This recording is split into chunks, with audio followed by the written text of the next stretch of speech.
ഇതുപോലുള്ള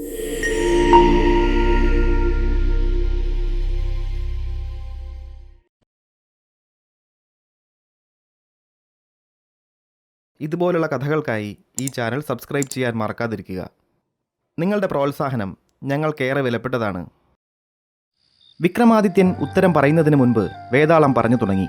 മഹാരാജാവേ, അങ്ങ് അദൃശ്യ പരാക്രമിയായ വിക്രമാദിത്യനാണെന്ന് എനിക്ക് മനസ്സിലായി. ഇനിയും ഞാൻ അങ്ങയെ പരീക്ഷിക്കുന്നത് ശരിയല്ല. ഇനി ഞാൻ മുരുക്കുമരത്തിലേക്ക് തിരിച്ചു പോവുകയില്ല. മഹാദേവൻ്റെ ആജ്ഞപ്രകാരം എന്നെ മരത്തിൽ നിന്നും അഴിച്ചെടുക്കുന്നയാളോട് 24 കഥകൾ എനിക്ക് പറയേണ്ടിയിരുന്നു. അതുകൊണ്ടാണ് ഞാൻ അങ്ങ് ക്ഷേത്രത്തിലെത്തുന്നത് എന്നെക്കൊണ്ട് കഴിയുന്നത് പോലെ വൈകിക്കാൻ ശ്രമിച്ചത്. ദയവായി ഇനി എൻ്റെ കഥ കേട്ടാലും. വേതാളം തൻ്റെ കഥ പറഞ്ഞു തുടങ്ങി. ഉജ്ജയിനിയിലെ ഒരു ബ്രാഹ്മണ പുരോഹിതനായിരുന്നു ഞാൻ. ഒരു രാത്രി അവിചാരിതമായി ക്ഷേത്രത്തിലേക്ക് തിരിച്ചു വന്ന ഞാൻ ശ്രീകോവിലിനുള്ളിൽ നിന്നും ആരോ സംസാരിക്കുന്നത് കേട്ടു. അത് ശ്രീപരമേശ്വരനും പാർവതീദേവിയുമായിരുന്നു. ദേവൻ ദേവിക്ക് 24 കഥകൾ പറഞ്ഞു കൊടുക്കുന്നു. ജിജ്ഞാസ മൂലം എല്ലാ കഥകളും അറിയാതെ ഞാനും കേട്ടിരുന്നു പോയി. അങ്ങനെ സമയം കുറേ വൈകി. വീട്ടിലെത്തിയപ്പോൾ ഭാര്യ എന്നോട് കലഹിച്ചു. ഒടുവിൽ എനിക്ക് കാര്യങ്ങൾ അവളോട് വിശദമായി പറയേണ്ടി വന്നു. രഹസ്യങ്ങൾ സൂക്ഷിക്കാനുള്ള കഴിവ് അവൾക്കില്ലായിരുന്നു. അവൾ സുഹൃത്തുക്കളോടെല്ലാം ഈ വിവരം പറഞ്ഞു. അതീവ രഹസ്യമായി തൻ്റെ പ്രിയതമയ്ക്ക് പറഞ്ഞു കൊടുത്ത കഥകൾ നാട്ടിൽ പാട്ടാവാൻ കാരണക്കാരൻ ഞാനാണ് എന്ന് മനസ്സിലാക്കിയ ഭഗവാൻ കുപിതനായി എൻ്റെ മുന്നിൽ പ്രത്യക്ഷപ്പെട്ടു. ആ രൂപം കണ്ട് ഞാൻ ഭയന്നുപോയി. ഞാനൊരു വേതാളമായി മാറട്ടെ എന്നും ശവക്കോട്ടയിൽ ഏകനായി മുരുക്കുമരത്തിൽ വർഷങ്ങളോളം തൂങ്ങിക്കിടക്കാൻ ഇടവരട്ടെ എന്നും അദ്ദേഹം എന്നെ ശപിച്ചു. കോപമടങ്ങിയപ്പോൾ ശാപമോക്ഷത്തെപ്പറ്റിയും അദ്ദേഹം പറഞ്ഞു. ചില രാജാക്കന്മാർ ഈ ശ്മശാനത്തിലേക്ക് വരുമെന്നും എന്നെ ചുമന്നുകൊണ്ട് ജ്ഞാനശീലൻ എന്ന മുനിയുടെ യാഗശാലയിലേക്ക് പോകുമെന്നും പോകും വഴി ഈ കഥകൾ അവരെ പറഞ്ഞു കേൾപ്പിക്കണമെന്നും കഥാന്ത്യത്തിൽ ഞാൻ ചോദിക്കുന്ന 24 ചോദ്യങ്ങളിൽ 23 എണ്ണത്തിനും ഉത്തരം പറയുന്നയാൾ മഹാനായ വിക്രമാദിത്യ ചക്രവർത്തിയാകുമെന്നും അദ്ദേഹത്തിൻ്റെ ദാസനായി 2000 കൊല്ലം ഭൂമിയിൽ തുടരണമെന്നും അദ്ദേഹം പറഞ്ഞു. അങ്ങനെ എനിക്ക് മോക്ഷം തരേണ്ടത്. ഇനി മുതൽ ഞാൻ അവിടുത്തെ ദാസനാണ്. വിക്രമാദിത്യൻ അത്ഭുതത്തോടെ വേതാളത്തിൻ്റെ വാക്കുകൾ കേട്ടുനിന്നു. വേതാളം തുടർന്നു. അങ്ങ് പോകുന്നത് വലിയൊരു അപകടത്തിലേക്കാണ്. ജ്ഞാനശീലൻ ഒരു ദുർമന്ത്രവാദിയാണ്. 1000 രാജാക്കന്മാരുടെ ശിരസ് ഹോമിക്കുന്ന യാഗമാണ് അയാൾ അവിടെ ചെയ്യുന്നത്. ഇതിനകം തന്നെ ഒട്ടേറെ രാജാക്കന്മാർ അവിടെ ബലിയർപ്പിക്കപ്പെട്ട് കഴിഞ്ഞു. അങ്ങ് അവസാനത്തെ രാജാവാണ്. അങ്ങയുടെ ശിരസ് കൂടിയായാൽ ജ്ഞാനശീലൻ ലോകം ജയിക്കും. വിക്രമാദിത്യൻ കേട്ടു നിന്നതല്ലാതെ മിണ്ടിയില്ല. അങ്ങനെ ഞാൻ പറയുന്നത് പോലെ ചെയ്യുക. വേതാളം വിക്രമാദിത്യന് ചില നിർദ്ദേശങ്ങൾ നൽകി. അങ്ങനെ വിക്രമാദിത്യൻ വേതാളത്തെയും ചുമന്നുകൊണ്ട് കാനന ക്ഷേത്രത്തിലെത്തി. യാഗശാലയിൽ അപ്പോഴും തീ എരിയുന്നുണ്ടായിരുന്നു. അതിനു മുൻപിൽ ധ്യാനനിരതനായി ജ്ഞാനശീലനും ഉണ്ടായിരുന്നു. വിക്രമാദിത്യൻ്റെ തലയറുത്ത് ഹോമിച്ച ശേഷം വേതാളത്തെ അടിമയാക്കി ദേവിയിൽ നിന്ന് അനുഗ്രഹങ്ങൾ നേടുക എന്നതായിരുന്നു അയാളുടെ ലക്ഷ്യം. ഇതിനു മുൻപ് പറഞ്ഞയച്ച രാജാക്കന്മാർക്കൊന്നും വേതാളത്തെ കൊണ്ടുവരാനായിട്ടില്ല. വിക്രമാദിത്യനെയും വേതാളത്തെയും ഒരുമിച്ച് കണ്ടപ്പോൾ ജ്ഞാനശീലന് സന്തോഷമായി. വിക്രമാദിത്യനോട് പുഴയിൽ മുങ്ങി കുളിച്ചു വരാൻ പറഞ്ഞിട്ട് അയാൾ ബലിപീഠം ഒരുക്കി വെച്ചു. രാജാവ് തിരിച്ചെത്തിയപ്പോൾ ജ്ഞാനശീലൻ പറഞ്ഞു, ദേവിയെ പ്രാർത്ഥിച്ചുകൊണ്ട് ഈ പീഠത്തിന് മുന്നിൽ നമസ്കരിച്ചോളൂ. വിക്രമാദിത്യൻ വിനയം നടിച്ച് തൊഴുകൈകളോടെ പറഞ്ഞു, ക്ഷമിക്കണം, കൊട്ടാരത്തിലെ പൂജകളിൽ നമസ്കരിക്കുന്ന ചടങ്ങില്ല. അതിനാൽ എനിക്കത് അറിയില്ല. എങ്ങനെയാണ് നമസ്കരിക്കേണ്ടതെന്ന് അങ്ങ് തന്നെ ഒന്ന് കാണിച്ചു തരൂ. വിക്രമാദിത്യൻ പറയുന്നത് കേട്ട് ജ്ഞാനശീലൻ ബലിപീഠത്തിന് മുന്നിൽ നമസ്കരിച്ചു. അതായിരുന്നു വിക്രമാദിത്യൻ കാത്തിരുന്ന നിമിഷം. അദ്ദേഹം സന്യാസിയുടെ മന്ത്രവാളെടുത്ത് അയാളുടെ ശിരസിൽ ആഞ്ഞുവെട്ടി. ശിരസ് ഹോമകുണ്ഡത്തിലേക്ക് വീണു. തൽക്ഷണം ദേവി പ്രത്യക്ഷയായി. ദേവി ചോദിച്ചു, വത്സ, നിന്നിൽ ഞാൻ സംപ്രീതയാണ്. ദുർമാർഗിയായ ജ്ഞാനശീലൻ്റെ വ്രതം നീ മുടക്കിയിരിക്കുന്നു. എന്ത് വരമാണ് നിനക്ക് വേണ്ടതെന്ന് പറയൂ. എനിക്ക് മുന്നേ ഇവിടെ വന്ന രാജാക്കന്മാരെയെല്ലാം ജീവിപ്പിക്കണം. പുഞ്ചിരിയോടെ ദേവി വിക്രമാദിത്യനെ അനുഗ്രഹിച്ചു. പൊടുന്നനെ ബലികഴിക്കപ്പെട്ട രാജാക്കന്മാർ അഗ്നികുണ്ഡത്തിൽ നിന്നും പുറത്തു വന്നു. അവർ വിക്രമാദിത്യ ചക്രവർത്തിക്ക് മുന്നിൽ ആദരവോടെ പ്രണമിച്ചു. 999 രാജാക്കന്മാരും വിക്രമാദിത്യ മഹാരാജാവിൻ്റെ കീഴിൽ വന്നതോടെ അദ്ദേഹത്തിൻ്റെ പ്രതാപം വർദ്ധിച്ചു. സിംഹാസനത്തിലെ 2ാമത്തെ പ്രതിമയും കഥ പറഞ്ഞു നിർത്തി. ഭോജരാജാവ് കഥകൾ കേട്ട് അത്ഭുതസ്തബ്ധനായി. പിറ്റേന്ന് വീണ്ടും സിംഹാസനാരോഹണം നടത്താൻ ശ്രമിച്ച ഭോജരാജാവിനോട് 3ാമത്തെ പ്രതിമ ലതിക സംസാരിച്ചു തുടങ്ങി.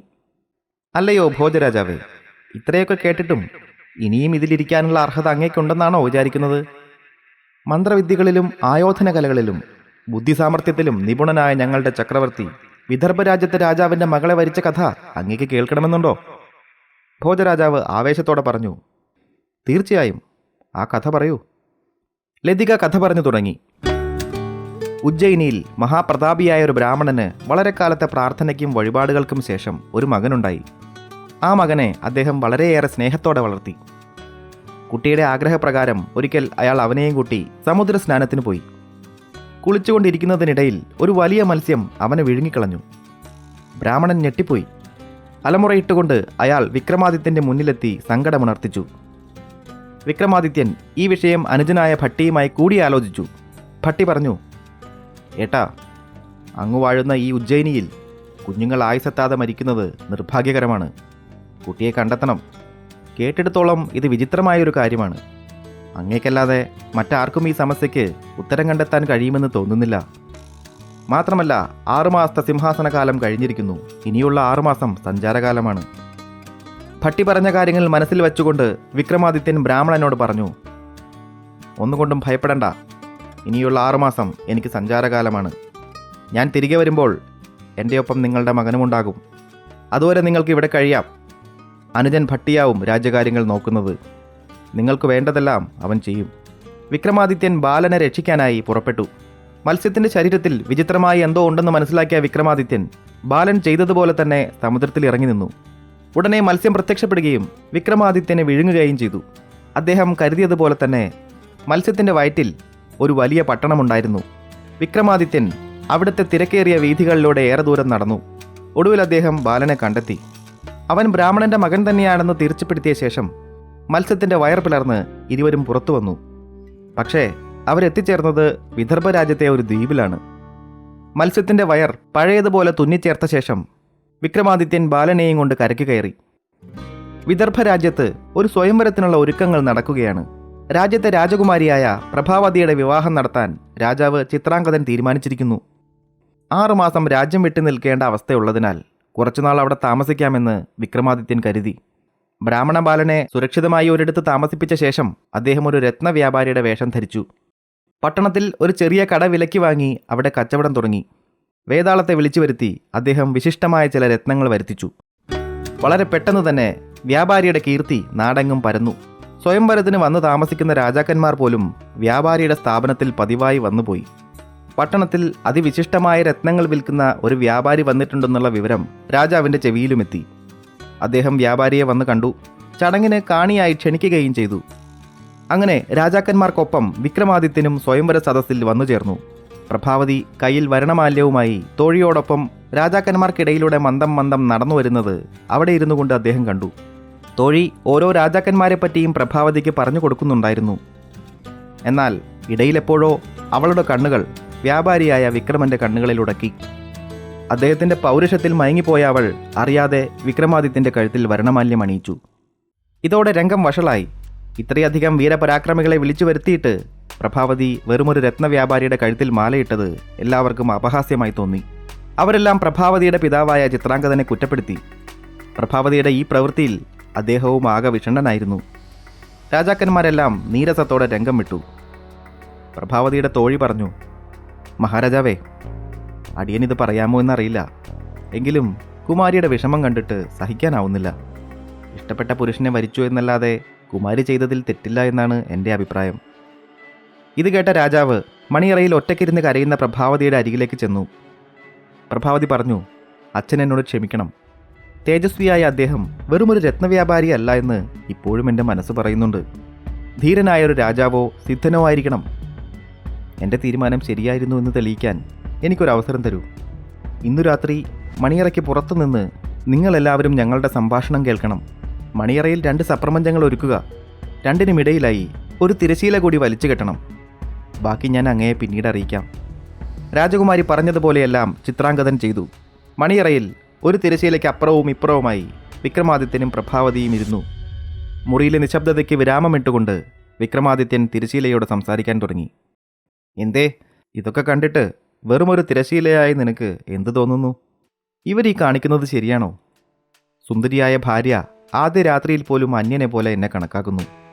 ഞങ്ങൾക്കിടയിൽ ഇവളുടെ ബന്ധുക്കൾ നിന്നെ ഉപയോഗിച്ചൊരു മറ തീർത്തിരിക്കുന്നു. ഏതായാലും നീ ഞങ്ങൾക്ക് വേണ്ടി ഒരു കഥ പറയൂ. പെട്ടെന്ന് കേട്ടുനിന്നവരെയെല്ലാം അത്ഭുതപ്പെടുത്തിക്കൊണ്ട് തിരശീല മനുഷ്യ ശബ്ദത്തിൽ സംസാരിക്കാൻ തുടങ്ങി. അങ്ങ് പറഞ്ഞത് ശരിയാണ്. പക്ഷേ അനങ്ങാൻ പോലും ആവാതെ എന്നെ രണ്ട് വശത്തേക്കും വലിച്ചു കെട്ടിയിരിക്കുകയല്ലേ. ഈ അവസ്ഥയിൽ ഞാൻ എങ്ങനെ കഥ പറയും? ഇത് കേട്ടതോടെ പ്രഭാവതി പരിഭ്രമത്തോടെ തിരശീലയുടെ കെട്ടഴിച്ചു. ഇരുവർക്കും ഇടയിലുള്ള മറ ഇല്ലാതെയായി. നിലവിളക്കുകളുടെ പ്രഭാപൂരത്തിൽ പ്രഭാവതിയുടെ സുന്ദരമായ മുഖം കണ്ട് വിക്രമാദിത്യൻ ഒരു നിമിഷം നിശ്ചലനായി നിന്നുപോയി. അചേതന വസ്തുവായ തിരശീലയോട് പോലും സംസാരിക്കുന്നയാൾ ഒരു സാധാരണ വ്യാപാരിയല്ല എന്ന് എല്ലാവർക്കും മനസ്സിലായി. തിരശീല വേതാളമായിരുന്നു. പ്രഭാവതിയുടെ മുന്നിൽ നിശ്ചലനായി നിൽക്കുന്ന വിക്രമാദിത്യനെ നോക്കിക്കൊണ്ട് വേതാളം ഒരു കഥയ്ക്ക് തുടക്കമിട്ടു.